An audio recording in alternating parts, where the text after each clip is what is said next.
Hi, I'm Ruth Molman from the Farmington Hills Historic District Commission. I am in the Marlett Wixom house, which one section dates back to the 1840s and the other section is the 1870s. The house, the original section was built by Michael and Mary Marlett, who came in 1832. Michael's brother, Philip, was here 10 years beforehand, and of course they gathered as families, and that was the greater family that gathered. At one time in this small post and beam construction house, there were as many as 10 people living in the 1845 census showed that.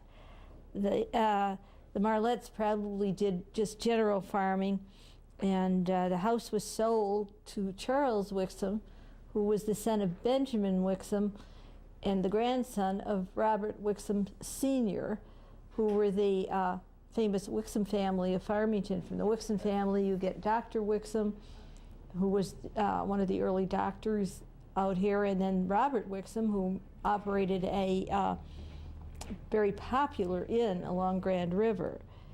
And Charles, however, was into the dairy farming, and he used this property as his dairy farm, and he and his wife,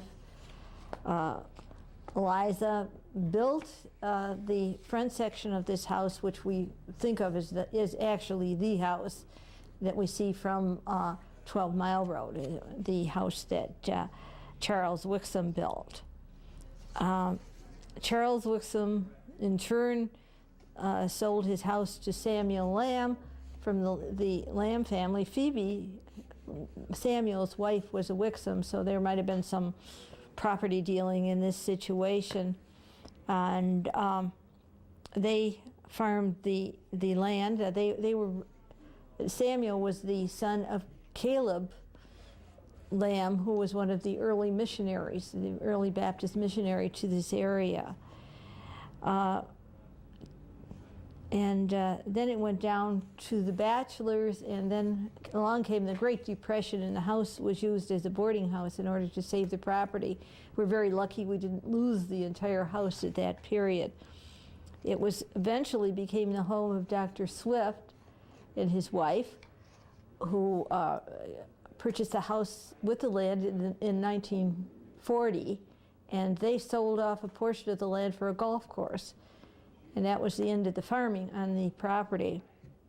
In turn, they wanted to sell to a young couple, and the Douglases came along, Dr. Douglas and his wife, Eleanor, and they purchased the house with $10 down, Mrs. Douglas told me, and they had their house at that point next to the golf course. At that point, they enjoyed the house, raised their family here, and when the Douglases left, the house became an office building, which is now the law offices of the McLeans and the Darnells. And we will get to visit the house with Gary McLean and Dan Darnell. I'm here with Gary McLean and Dan Darnell in the house that Mary and Michael Marlett built. And there were 10 people living in this small room in 1845. These were the pioneers that came here. Now, when you got the house, what was it like? You purchased well, it had been converted to an office. We came here in the fall, or the day after Thanksgiving. We moved in 1984. The parties we bought it from had, I believe, purchased it in the early 80s, had redone it. The last resident here was a Dr. Douglas and his family. Raised his children here, as we understand it. We met Doctor and his wife. Doctor, I believe, is now deceased, but he was the last resident, and so we didn't see it as a residence. We've been told by other people what it was like as a residence. Yeah, so they, I understand, bought the house with $10 down. Oh, was that right? The Swifts were also doctors, the one that preceded them. Yes. Right, right. They wanted to make sure that a young doctor got a chance at a house. Yes. Interesting. We've had a client of ours who came in. It was a patient of Dr.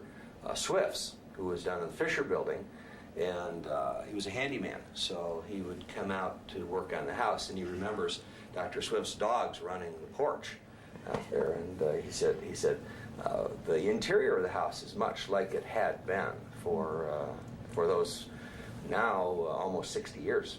Dr. Swift moved here in 1940, so it hasn't changed very much. He had all the acreage at the time he moved in. Right, And they sold that acreage off as a golf course. Yes. Correct. Farmington Hills Right. Dan was Country Club. Dan is a member of Walnut Creek, which is the continuing organization. It was predominantly a fruit farm, apple and pear orchard. That's what it was used at from the early 1900s till Dr. Douglas no longer used it in the 50s. Well, before that it had been a dairy farm when the Wixoms were here. Dairy. There were barns and milk house and silos out on the eastern end of the property. And prior to that, it was a sheep farm back in the 40s. Oh, yes. 1840s, that is. And the old clubhouse for Farmington Country Club was their old barn, I guess. It sat almost on the corner of 12 Mile and Haggerty. Didn't they have some place near here where they dipped the sheep also? Because in the spring they had to do something with them. They got all. Probably would have used the creek. Is that right? Right down at the bottom. I hadn't heard that story. No, I hadn't heard That's that. news. I hadn't You know, heard that. I know Mrs. Spicer talked about taking her sheep over and getting them dipped. Okay. All right. All right. Get rid of whatever was got in their wool over the winter. All right. This room is kind of fun because you have the original enclosed stairway. It's no longer enclosed, but this is the narrow enclosed stairway you have here. Let's go into the part of the house that the Wixoms built. Okay. Very lovely. It doesn't. This would have been then the parlor, would it not? Have been the Yes. Sunday. Formal Yeah. living room. I think the parlor, they would have considered that the small room we'll go to next. And this is interesting because you see it would have been closed off to keep it warm. And they wanted to. Of course, the fireplace wouldn't have been built at that time because you'd had to be very old-fashioned to have a fireplace. They had the Franklin stoves, All which right, were modern okay. in that period. All right. Now you're telling me that there was something special about your table here. The dining room table was the table in the Goodnow house, which is now the Longacre house. Dr. Douglas, who owned this house, was the first president of the what was the community center, and he used that table as their board of directors table. Then it went into disrepair, and kids used it for crafts. And Gary and I rescued it from the Longacre house, restored it, and brought it back to Dr. Douglas's house and used it as their main conference table. Oh, it's lovely. It's a lovely table. Yes. It's amazing the things that happen. Of course, Dr. Douglas was a naturalist too, and he wrote correct. the early material that we have on the area. Yes, yes, very It's true. very well done. And we pointed out the fact that this room could have been closed off. You have all the doors on it, so that they closed it off to use it for whatever they wanted to do on Sundays or funerals or formal affairs or even weddings. We understand that, yes, the lady of the house would only allow the front door to be used for special occasions. You'll see the side door for the weekday activity and going into the sitting room and parlor. These windows look original. Yeah, I think they are. And Many of them are. Yeah. Many of them are. You can tell the wavy glass in the bottom panes here. It's our understanding that when this was a residence, that the woodwork had been painted over and there had been many coats of wallpaper put on, and the people who we bought it from, who renovated it into an office, did a fine job in restoring it to the way you see it today. Absolutely, yeah. The Greek Revival detail is beautiful here. Yes. What they used. It was a little late to be putting the Greek Revival in, but I guess they just liked it. It was, In 1872? yeah, Yeah. it's a little late for it. But of course, this was the country, so they were not up to New York sometimes on that. Now, through that door, we will be going into the everyday parlor, will Yes. it not be? Yes. Let's go take a look at that. All right.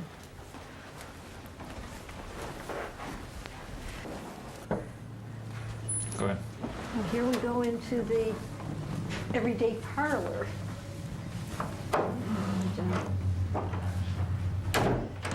Now this would have been the everyday parlor, and you said that what happened during the Depression here? The rooming house, our understanding is through this doorway here, or upstairs, there was another door, and that there was a walkway that went up so that the people could go directly to the upstairs from the outside. The wood is a little different on the outside, so that it looks like it was replaced at some point. Yeah, it's a miracle the house is, Yes, but it's survived it. Yes, and this is one of the things we had redone since we've been here. Is these posts out here? The porch was sagging a bit, so we had to have that redone. But I think it's in pretty good shape now. Yeah. One of the local stories was Mrs. Halstead, who had the farm just north of 12 Mile Road, was manning that farm for her family, and the man who owned this farm in the Depression, I believe a man by the name of Batchelor, I think was his name, he was going to lose the farm, and Mrs. Halstead came to the rescue and helped him keep it from foreclosure, maintained it. But I think in order to make ends meet, that's probably when they used it as a boarding house during the Depression. They just needed the revenue. She got her name on the deed some way. Oh, is that Probably through a mortgage, yes, through a loan, loan to the Bachelors. You know, they maintained that farm until they started to produce apples out of New York, and the wholesalers bought direct and put them out of business in the apple business. Yes. They had, I guess, 160 acres of apples that they were. The wholesalers Did you know, Ruth, did you know Leon Marsh? No, I didn't. He was the gentleman that just passed away here. He was a client of ours, passed away in December. And he was the oldest resident of Farmington who'd lived here continuously, because his family had a farm here up in the 14-mile area. Gee, we should have interviewed him. You should have. You absolutely should Oh, have. they- He yeah. knew all about who owned all the farms in this area. Absolutely he knew all of knew that. the lore of all Right. this area. Right, Yeah. right. That's the oral history we try to preserve as much as Yes. we possibly can. Yes. And this In door. modern times, this is Gary's office now. Oh, So that's you were in the conference room a minute ago. This is maintained as a law office, as are 4 of the offices upstairs. it's just lovely. Thank you. Beautiful. And then this would have probably been the downstairs bedroom. They always had a downstairs bedroom for the family. Put the kids upstairs, and one side for the men and one side for the women or Okay. girls. Oh, this is a darling little room. All right. We're going into probably the downstairs parents' bedroom, and it's very tight in a small room, yet it was probably very big for a bedroom, very luxurious bedroom for that time period. And it's a darling little room. You use it as another office Yes, here. our legal assistant, who's my daughter, is occupying this space right now. Oh, the girls have gotten really into the law field, it looks like. Yes. Oh, they have. Oh, yes. Yes. Yeah. And they're doing a good job. We understand that the 2 doctors, Dr. Swift and Dr. Douglas, use this as their library. It would have been a charming library, Oh, it wouldn't would have it? been excellent, yes. Yeah, just beautiful. Ahead of their time. Ahead of their time. Well, let's go upstairs and see what we got up there. All right. Okay, we'll scoot through here and go right up the stairs. And the stairs are significant, I guess, because of their long, narrow stairs from the original 1840s house. Go ahead, Ruth.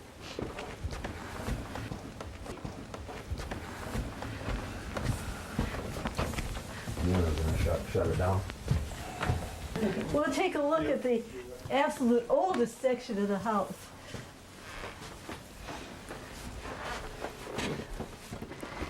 Which, at one time we saw it ripped down to the boards, and it was apparently part of the Marlett's house. There had to be 2 parts here. There had to be one for the men and one for the women, is what they usually did with the bedrooms. The children did not have their own bedrooms in those days. That's for sure. They, This is now Mr. McLean's office, their senior partner, and it's the quiet part of the office Right. now. Mainstream. and it's very different. You notice that the roof line curves here, is typical in the old houses. So you could sort of spot that. But I remember when you have drywall on here now. This back part of the house is the only part that is drywalled. Everything else is lath and plaster throughout the whole house. Well, I think they had a sandplaster, and sandplaster has a bad habit. It sheds sand. Oh, even many years after. It's terrible. It's painted, but as soon as you drill a hole in it, the sand just pours out. I've had that happen a lot. That must be why they removed it. Oh yeah, it was hard to work with. Very hard to work with. But this is charming that it's been preserved. It looks so great. Everything is just gorgeous here. Let's take a look at the other bedrooms you have up here. Okay. Ooh. And this would have been your master bedroom when the Douglases and the Swifts lived here. Yes. And I noticed that you have the closets that were put in, and the fireplace that was stone. And I guess Eleanor Douglas got carried away with a paintbrush. Yes. Few places got painted. Yes. Yeah, we've activated these. We've got the gas logs in here now, and during the wintertime, it's a great source of heat.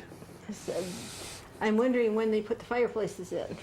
That would be interesting. I wonder who did that. I'm not sure. You said that in 1872 they would not have had them. No, they wouldn't have wanted them. Now, we understood that the only source of heat in the early 1900s, early 20th century, was the fireplaces and the kitchen stove.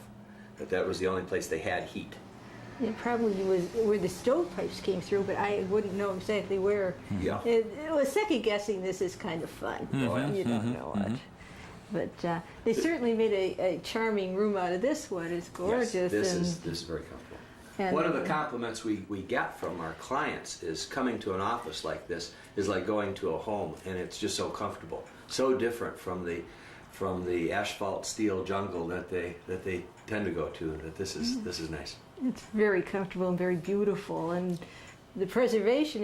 So much history is preserved here. It's wonderful. Yes. Even preserving the history from the 1940s, from the Douglases and the Swifts is great. That's 60 years now, so that's been a while. Yeah, that's historic. 50 years is historic. It gives me the creeps. It's getting scary. It's scary. Well, there's another bedroom up here.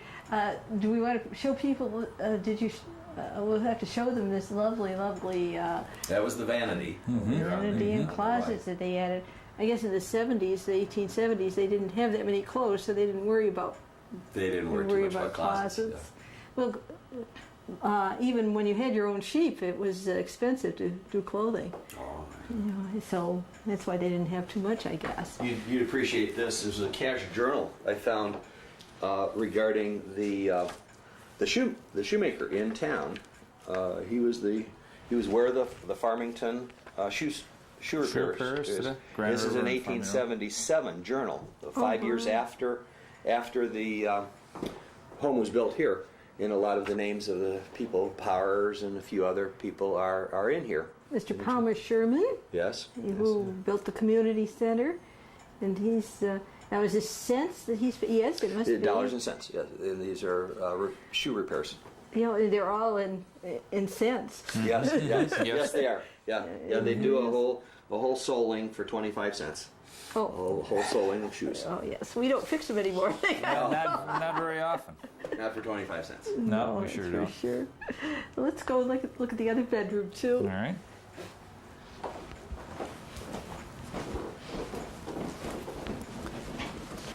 Okay, we're coming from the hall into.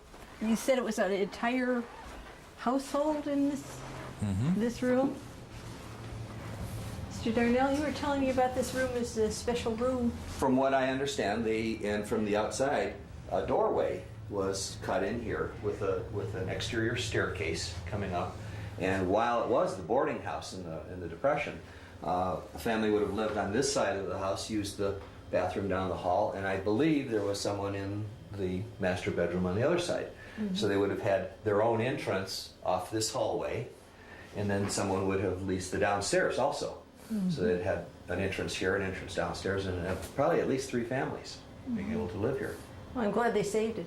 They did. They did an They excellent job. did. And the kids didn't break too many windows. No, Because these are originals up here too. yes, with the wavy glass. Yes, you can and, tell. You can tell from the glass. A very good bright room. This used to be my office, and it's a nice and bright room with all the windows. Yes. There's one more thing downstairs you were showing me about the kitchen. Let's go and get a picture of that for everyone. Okay, good. Well, we're coming into the kitchen, which is definitely the 1940s construction of the cupboards and the details on it. It's interesting how they intermixed it and put one thing after the other. Now, you said there's an old chimney over here? The original wood fire or wood burning stove was here. There's an outdoor chimney that is just for the stove, and behind the cupboards is a hole for the flue, and so we know that they use this area for the cooking area. Mm-hmm. The pump would have obviously come off of some place on this part of the house to the right, because the porch was an exterior porch. It wasn't enclosed as it is now. Mm-hmm. So there would have just been a stoop there, a little porch stoop. Very, very interesting. It's been preserved, and it would have been right off the general family room that they would have used. Their dining room, that would have been their main dining room, right? And it's amazing how many people they would serve, the amount of cooking they would have to do on that stove. On this one stove.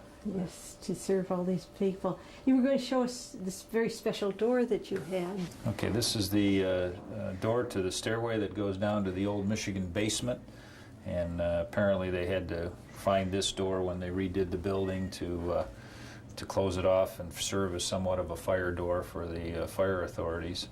And I'll just open this and show you that leads down to the Michigan basement, and which we use for storage, for transfer files and supplies and so on and so forth. And it was finished. It's people worked down here. The predecessors to ourselves, they indicated that they had people actually working down there. Only the poor employees do we send downstairs and have to work down there for maybe half a day, and they perk right up right after that.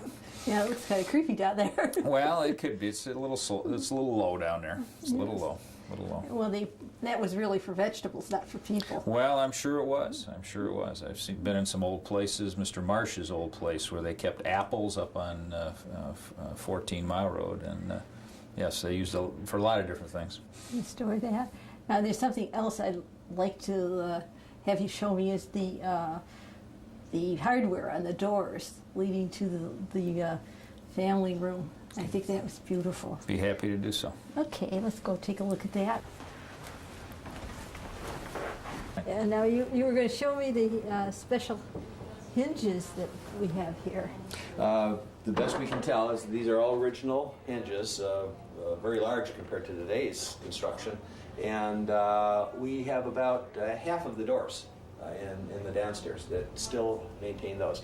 Some of the other hardware was replaced with a replication of the crystal doorknobs and things like that, but they did a fairly good job on the duplicated materials.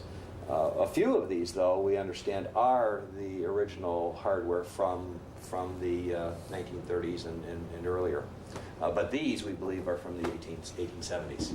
Yeah, well, the crystal knobs would have been from the 20s. 20s, okay. 20s going into the 30s. I think they still use them. Yes, Oh, yeah. sure. They're They're beautiful. still very attractive. Beautiful. And use them. Well, I want to thank you for letting us come through. We really enjoyed it. We enjoyed it. It's a very Enjoyed it, too. special house, and hopefully maybe we can get you on the next house tour. We'd be A lot of happy to fun. do that. Love to do that. Happy to do that. Thank you so Thank you, much. Ruth. Appreciate you coming out. Thank you. Thanks, guys.